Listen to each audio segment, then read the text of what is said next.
Well, as it turns out, money doesn't always equal happiness at work. According to a recent survey, salary is not the top reason employees quit their jobs. 26% say that they left their jobs in the past year due to lack of advancement opportunities. 23% blame low pay, and 19% say it's because of poor leadership. So how can you make sure that you get ahead at work and stay happy? Joining us now is the best-selling author of Multipliers and Rookie Smarts. Liz Wiseman joins me now. Welcome. Thank you. Okay, so when you look at those numbers, we know why people are leaving. So how do you actually get ahead at work? And you have some tips for us. First one is give people a user's manual to you. What does that mean? Well, to get ahead at work, you have to be at your best. And we find that people are at their best when they are experience a meaningful challenge, that actually our satisfaction goes up when we're doing something hard. We also found it's where people do their very best work, when they're engaged in a really hard challenge, when they're in this rookie zone.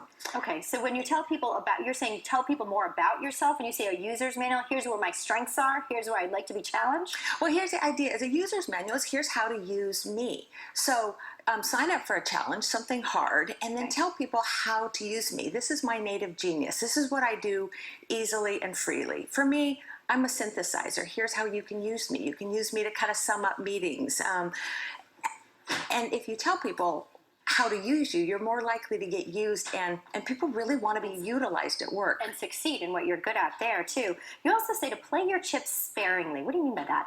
You know, we find that the best communicators aren't always on.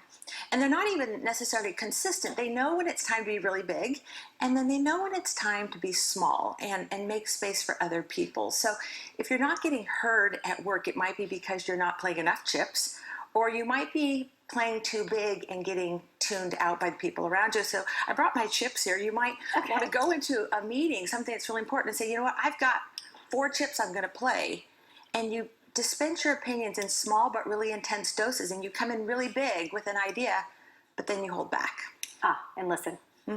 So that's an interesting, I think, visual for people to not feel as though they always have to be contributing something verbally, but to hold it and make sure it counts when it does. Am I understanding? And when you budget yourself, you know, I've watched executives do this and squirm, saying it was the hardest thing they ever had to do. But when they played a chip, it was for something important.